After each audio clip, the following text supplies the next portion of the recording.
এই ফ্যাসিস্ট সরকার 16 বছর ধরে এই দেশের মানুষকে শাসন ও শোষণ করেছে। তাদের বিরুদ্ধে এই দেশের ছাত্র জনতা ঐক্যবদ্ধভাবে কিন্তু এই বিপ্লবটি ঘটেছে, এই গণ অভ্যুত্থানটি ঘটেছে। সেই জায়গায় কেউ যদি আবার প্রতি বিপ্লবের কথা ভুলেও মুখে নেয়, তার মানে সেই বাংলাদেশের পুরো ছাত্র জনতার বিপক্ষে একটি ঘোষণা দিচ্ছে। আমরা স্পষ্ট করে বলে দিতে চাই, এটি যারা দিচ্ছে তাদের উদ্দেশ্য যে সৎ নয়, তাদের উদ্দেশ্য যে এদেশের ছাত্র জনতার সাথে সম্পৃক্ত নয়, বরং এই দেশের মানুষকে শোষণ করার সাথে সম্পর্কিত।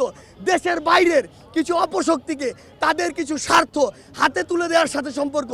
এই দেশটি বিভিন্ন কারণে তাদের হাতে আংশিক বা সম্পূর্ণভাবে বিক্রি করে দেওয়া যে তাদের স্বার্থ, সেটি আমরা বুঝে যাই।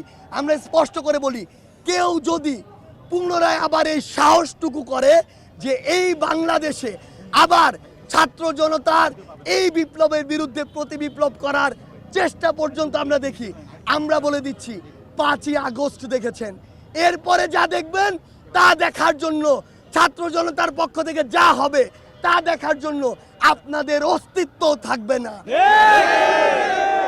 যদি নিজের অস্তিত্ব টিকিয়ে রাখতে চান, তাহলে ভুলেও ছাত্র জনতার বিপক্ষে গিয়ে একটি কথা বলারও স্পর্ধা দেখাবেন না। 2024 সালে দাঁড়িয়ে কে কি বলছে, কে কি করছে, কার উদ্দেশ্য কি, বাংলাদেশের প্রত্যন্ত অঞ্চলের একটি মানুষও সেটি জানে। সে যে ক্ষমতায় থাকার জন্য আরো 10, 20, 50 হাজার মানুষের লাশ ফেলার জন্য প্রস্তুত ছিল, সেটি বাংলাদেশের প্রত্যেকটি মানুষ জানে। সে এতটাই ক্ষমতা পিপাসু হয়ে গিয়েছিল যে আর্মি, নেভি, এয়ারফোর্সকে পর্যন্ত হুমকি দিয়েছিল যেন যে কোনো উপায়ে তাকে ক্ষমতায় টিকিয়ে রাখা হয়। এর জন্য বাংলাদেশের মানুষের ওই গণ অভ্যুত্থানে গুলি চালানোর জন্য সে প্রস্তুত ছিল। আজকে ওই তিন বাহিনী যদি তাদের ওই কথাগুলো বা তার ওই কথাগুলোর এগেনস্টে না দাঁড়াতো, হয়তো বাংলাদেশে অনেক বড় একটি বিভীষিকা হতে পারত।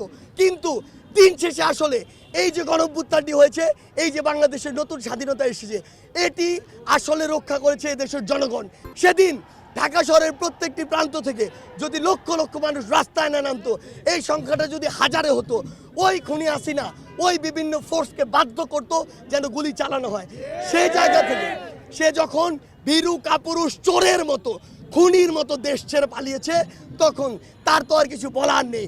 সেই জায়গা থেকে নিজের মুখ বাঁচানোর জন্য এসব নোংরা কথা সে বলছে। কিন্তু আমরা স্পষ্ট করে বলে দিতে চাই, বাংলাদেশের মানুষ এখন আর শিশু নয়।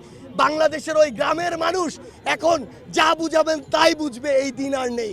বাংলাদেশের মানুষ জানে, আপনি নিজে ক্ষমতায় টিকে থাকার জন্য 16 বছরে যেমন হাজার হাজার খুন, গুম, লাশ ফেলেছেন, ঠিক তেমনি এই 5ই আগস্টেও আপনি হাজার হাজার মানুষের জীবন নেওয়ার জন্য প্রস্তুত ছিলেন।